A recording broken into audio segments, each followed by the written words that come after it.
Hello there, Seraphim17 once again. I normally do patch note videos for games that I'm currently covering / currently interested in, and recently I've been behind quite a lot of them. I just haven't been able to find the time, even though, you know, I've had it.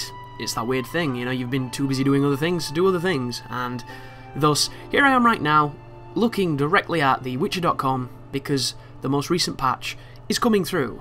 It's not out just yet, but patch 1.7 is about to drop, and it's going to fix quite a lot of things, and I'm going to go through the patch notes now, give my impressions, share my thoughts, and we'll go from there, because for those that don't know, if this is my first video you've ever watched, I have a very big ongoing playthrough of The Witcher 3. It is a blind playthrough on Deathmatch, which is the hardest difficulty, and it runs for quite some time. We're about just past halfway on the channel at the moment in time, and we're at like 80 videos, so it's a pretty lengthy thing, and throughout most of it you have heard me mention the things that I don't like about the game. You've heard me mention the parts where I think are weak, parts that I like, parts that I think are stronger, parts I think need changing, parts that could be tweaked. Like, you've heard pretty much a list of anything that I would change and could change would be changed. So it'll be interesting to see what the developers think needs to be changed and see what they're addressing.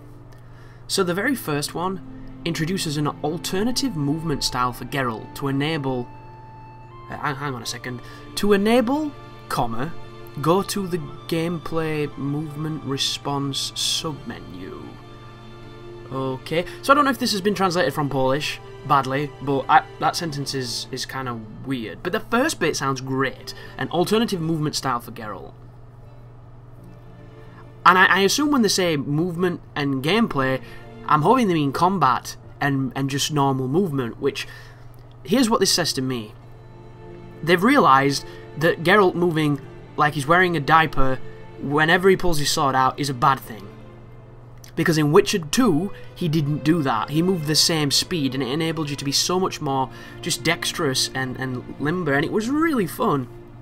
And then this game fucked it up. So I'm hoping that that is tweaking that completely and giving us, you know, more of a choice. That would be really nice. Like, you know how I would do this? I would have it that Geralt moves the exact same regardless of sword in or sword out, and if you hold the parry button, he goes into that slower movement that he does in the combat now. Because for the people who want that precise movement and that slower pace and that more stoic approach, they can have it. But for the people that like to run around like a nutter, avoiding things without using rolls, like me, you can have that as well, so it'd benefit both players. Then we have fixes a rare issue where the player's horse would not fall to the ground properly. I've seen a few instances of that, never really affected me more. Getting in the saddle pisses me off more than anything that the horse has ever done with that. Fixes a rare issue where the player could be locked into the aiming animation if hit while throwing a bomb on horseback. I don't even think I know... I don't think I knew you could throw bombs on horseback, so that's a good thing to fix. Fixes a rare issue with an infinite loading screen in the Ladies of the Wood quest. I've come across a few infinite loading screens, so it's really nice for them to be getting rid of them. I have no idea how the scripting works so that can happen, but it sucks that it does for the people who get it. Includes a variety of collision fixes. So another interesting sentence here. That sounds great.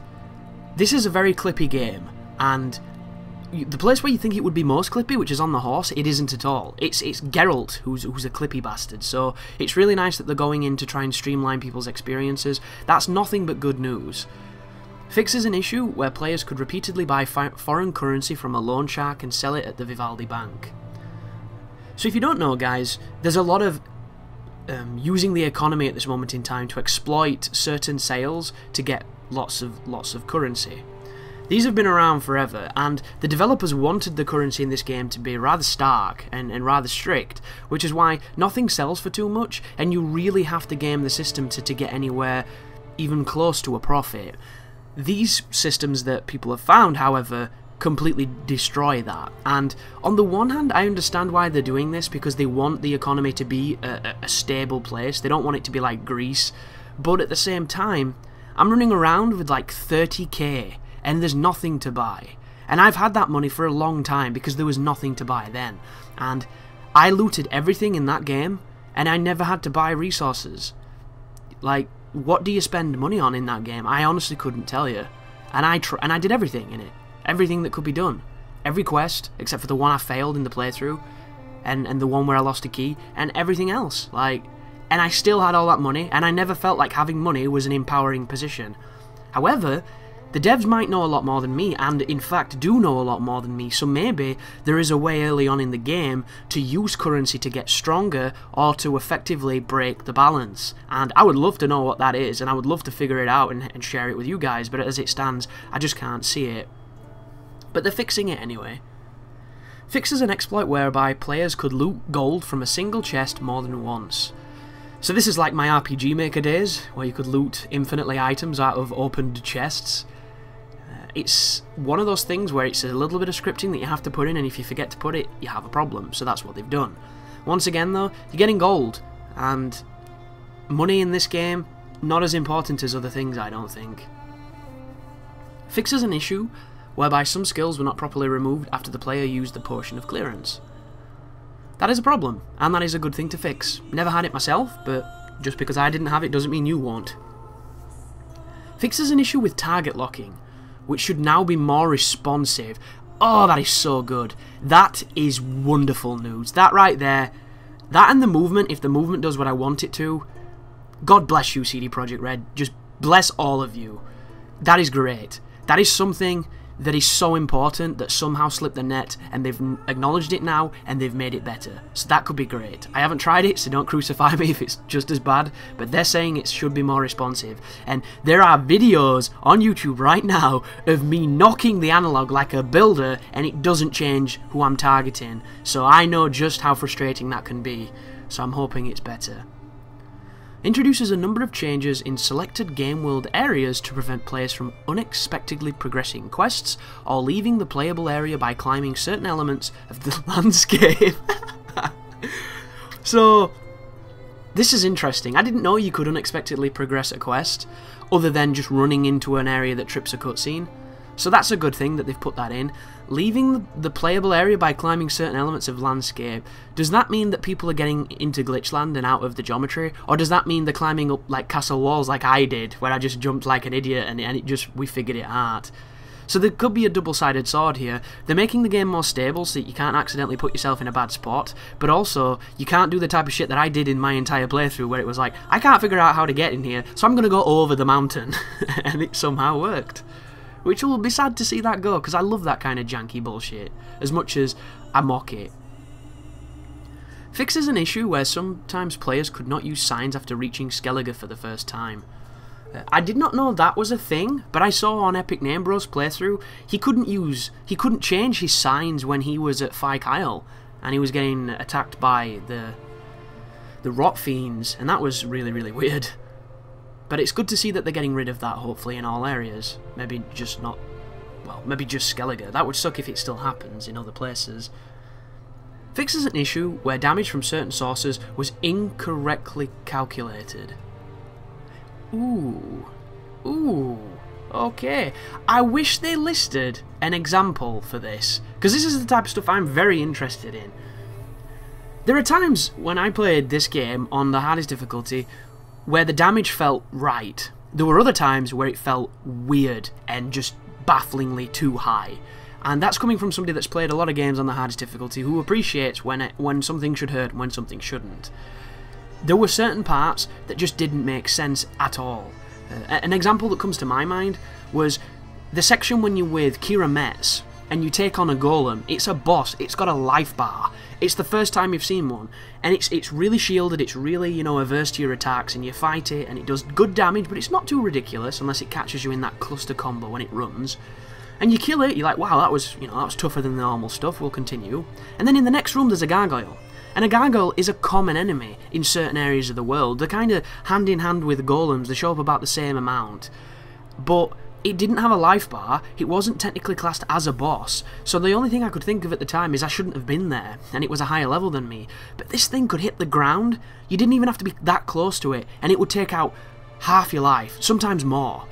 And it was the weirdest just juxtaposition of things, and it's like, how the fuck is this thing harder than the boss that I've just killed? That's 5 yards from this room that it's now bumming me in. Like, really strange calculations. And that's what this could be. Certain times where you just took massive damage and you're just like, well, I must have got hit from behind, or, you know, it's just deathmatch, I guess, or just this game being this game. Maybe that's going to help those situations. I'm not sure, though. There's not enough information for my tastes. But it's good to see that they're getting rid of whatever that was. Fixes an issue where the durability of alternative weapons did not drop as intended. I did not know about that one. So apparently you could have weapons that would last longer. Never came across it too much. Fixes an issue where the game world would remain in slow motion if the player had used manual targeting. Never saw that one either. Good to see it gone. Fixes an issue whereby meditation could be blocked by certain quests. Definitely came across that one a few times. But that's one of those things where there's so many things that can stop meditation. Like if the game's auto-saving, it'll stop meditation. Sometimes when Geralt's in an animation, you can't meditate. A lot of weird, like, proprietary bullshit that goes on that stops things like that. Fixes an issue where stamina did not always regenerate properly. I've come across that one. Definitely. Which is nice to see it gone, because there were times when you weren't even poisoned and your life just wasn't going the way it should be, even though you had, like, swallow and you had food happening. It was always very confusing. I always assumed I'd been hit by some kind of status I didn't know. Introduced... Oh, sorry, this is wrong. Fixes an issue where Geralt's statistics could be multiplied if the player stood in a Dimetrium cloud bomb while the cluster skill was activated. Gosh, that sounds amazing! Why would you take that out? That sounds so good! I have no idea what the cluster skill is, but I'm having all kinds of, like, fantasies in my head of getting wickedly strong from whatever that was. Oh, damn it. That's cool, but it's not what the devs wanted, so maybe it's too powerful. Maybe they've just, like, nerfed it a bit, but that sounds amazing, whatever that is. Introduces a number of fixes, improvements, and clarifications in the map, pins, and objectives for multiple quests. Thank God.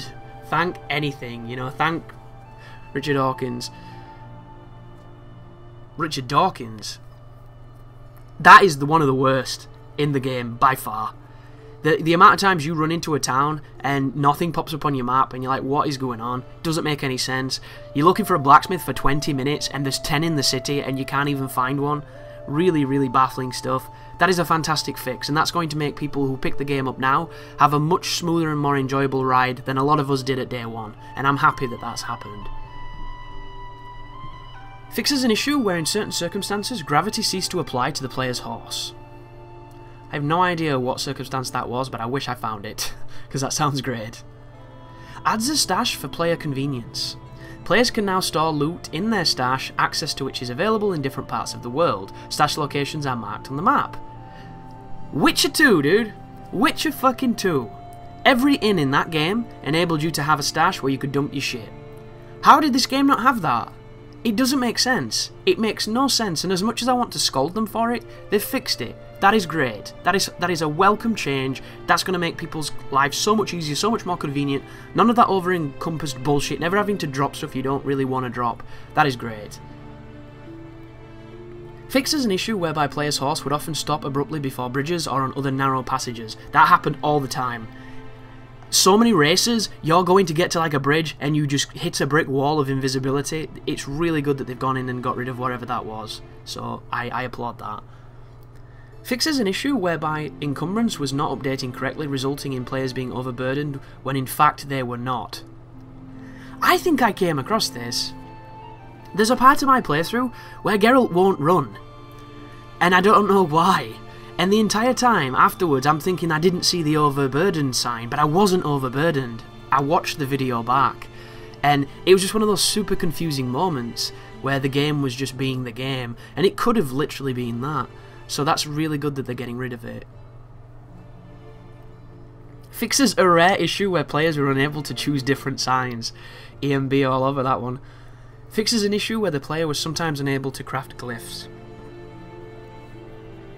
Can't say I ever bumped into you. Fixes an issue where not all merchants would accept junk loot. I thought that was just because certain merchants didn't want it. I thought that was just part of the strict economy. Apparently not. That's good to know. All crafting components and alchemy ingredients now weigh nothing. Interesting. That's a very big thing. Because they didn't weigh a lot, but it adds up when you have as many as I did when I was running around. I must have had literally half of my weight was that bullshit. I'm going to turn the game on now and I'm going to have nothing in my inventory.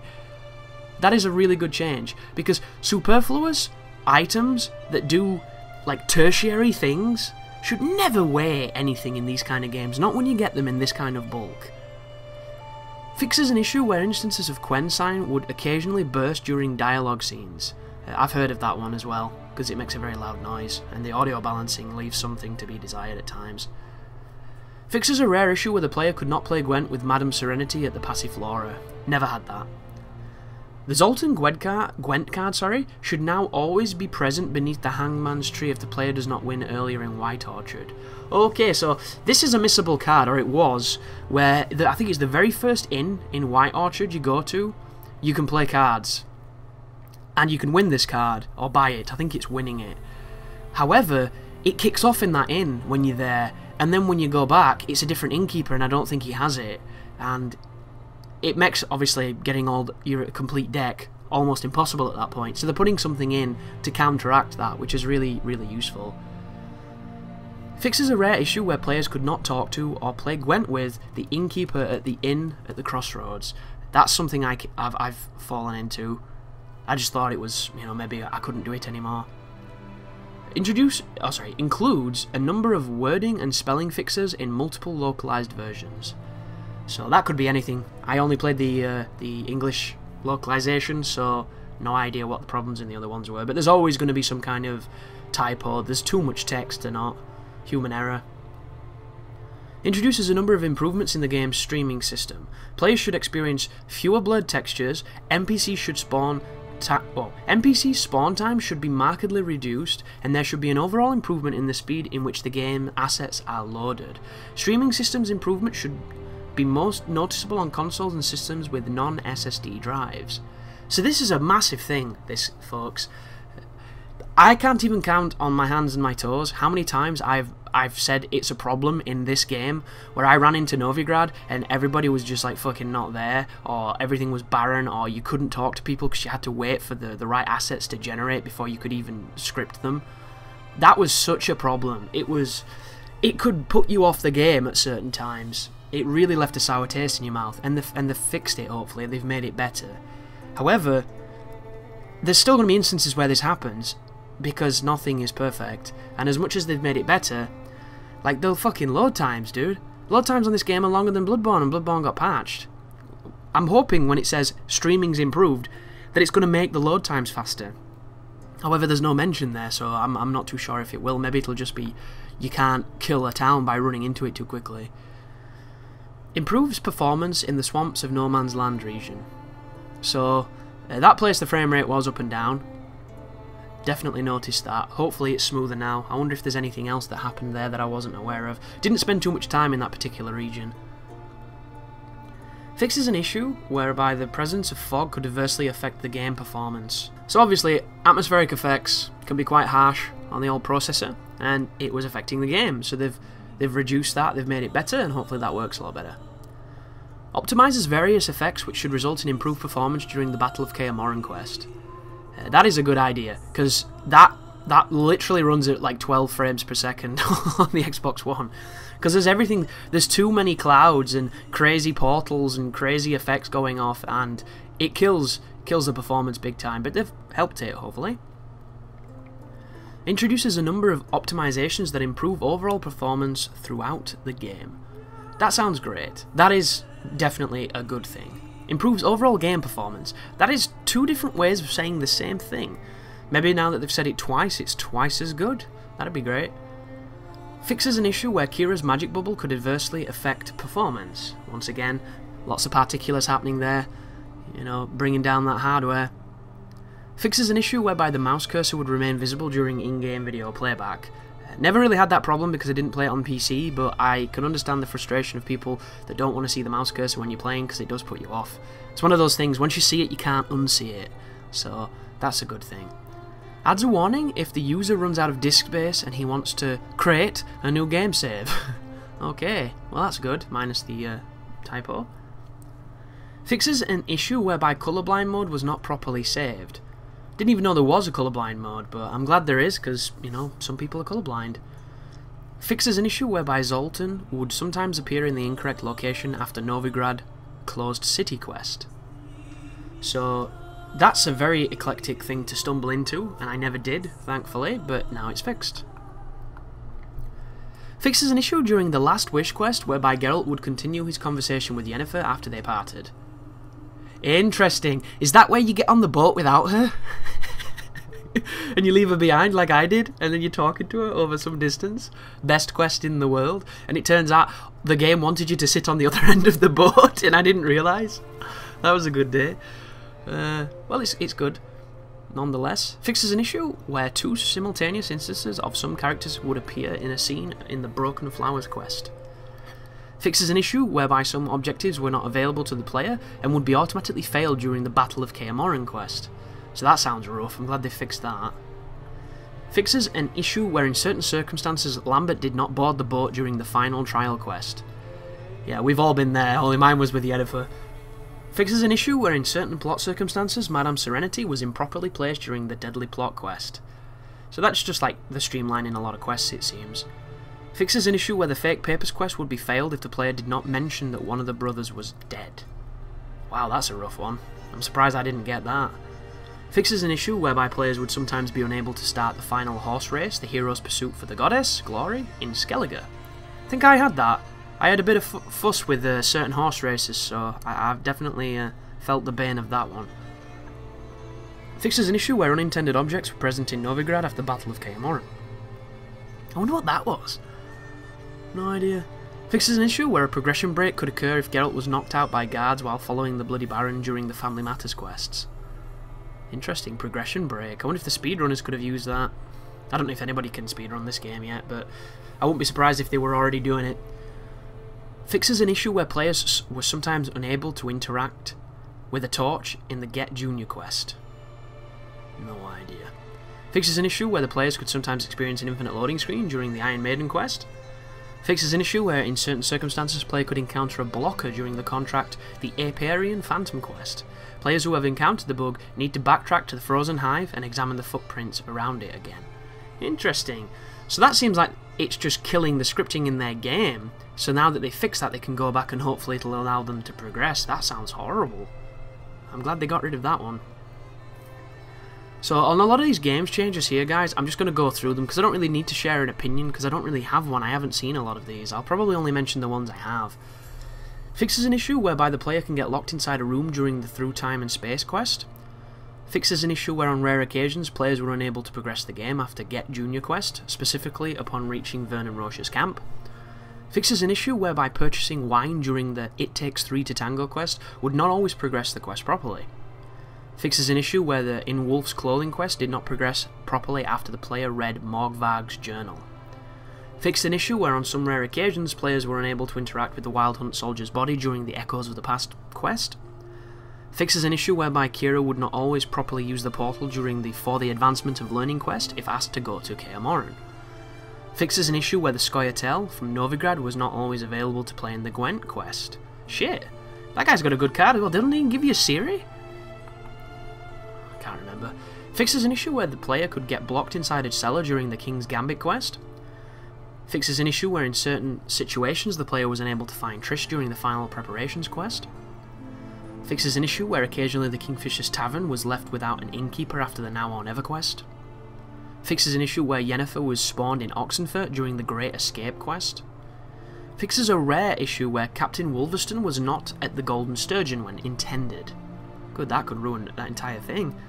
Fixes a rare issue where the bodyguards in the Reason of State quest were not hostile. That would have been good. Fixes a rare issue where the Griffin would not always appear in the contract The Creature from the Oxenfurt Forest quest. Fixes an issue where the Wyvern would not appear in the contract Phantom of the Trade Route quest. Fixes an issue with the enlisting Sucrus, I don't know how to say that, from Skellige to the Hattori bodyguards in the Of Swords and Dumplings quests. Okay, enlisting those people. Fixes a rare issue whereby the visions in the Echoes of the Past quest were not displayed. That would have sucked. The contract Devil by the Well quest no longer counts towards Geralt the Professional achievement. That's the one where you don't use any of your signs or any potions and anything. So they're making the achievement a bit more tricky to get, which is a good thing because it's meant to be. Fixes a rare issue when the player could not speak with Lambert at Kaer Morhen during the final trial quest. Fixes an issue where players could not always complete the Hey You Wanna Look at My Stuff quests. Fixes an issue where players were sometimes unable to summon a horse after a fencing lesson. Or a fencing lesson quest. Fixes an issue where in the scavenger hunt Viper Skull quest, the gate to the mausoleum was locked. Fixes an issue where players could not use signs or swords after the fistfight at the Rosemary and Thyme during the Broken Flowers quest. Fixes a rare issue whereby players could not examine the source of interference during the Disturbance quest. Fixes an issue with the Dirty Funds quest. So they've not even gone into detail as to exactly what they fixed there. That's weird, because this is quite detailed. Much more detailed than the ones I found elsewhere. Fixes a rare issue with the loading screen in the contract The Phantom of Eldberg quest. Fixes another loading screen issue at the Arames residence during the Of Diary and Darkness quest. Fixes an issue where quest givers for the Deadly Delights and Jenny of the Woods contracts would disappear. Introduces a number of improvements of overall game stability. That is the third time they've mentioned that the performance is being improved. I really hope it has. This is a beautiful game on consoles, all considered, but it is much better on PC, and it's took a while to get, that good on PC, but it's nice to see that it's gradually getting better on console as well. Because I like the fact that, even though the next-gen consoles aren't truly shining just yet, they're trying, with devs like CD Projekt Red. Fixes an issue where the portions of clearance would pop into the quick slot if the player ran out of food. Adds a book tab to the inventory panel. That sounds really good, because sometimes you just get lost on which documents you were meant to be looking at. Introduces a number of additional loading screen hints. Well, that's good. Although loading times, guys, loading times. Introduces a pinning feature for formula and diagrams. Ingredients and components for pinned formulae and diagrams are highlighted in the shop view. This should greatly facilitate the purchase of currently needed elements. That is really good. That is such a clever touch. Wow, that is awesome. Introduces a feature whereby currently equipped items are highlighted in the repair panel, facilitating prioritization of items needing repair. It's just streamlining systems. It's getting rid of all the fucking nonsensical, convoluted PC bullshit. That's really good. Adds a feature whereby read and unread books are marked differently in the inventory panel. Like, look at this. It sounds so obvious, doesn't it? But this is the stuff that gets missed. And they've gone back in and put it in, and that's so good. The list of all available DLC packages is now displayed in the main menu and options for better clarity. That is a really good change as well. So as a whole, folks, that is one of the best patch notes I think I've ever read. It might be a bit long in the tooth with some of the individual fixes which got a little boring there, but at least they're addressing them and they're making this game the great game that it truly deserves to be, that a lot of people didn't see because they were too busy running into this litany of bullshit. I can't wait to get on and play and check it out and hopefully be really surprised. And with what came out of the most recent news about the Witcher 3 DLC, apparently it's going to be as big as The Witcher 2, which is a very bold statement, but one I'm excited about nonetheless. So thank you very much for watching, guys, and I will see you in more Witcher 3 content. You take care now.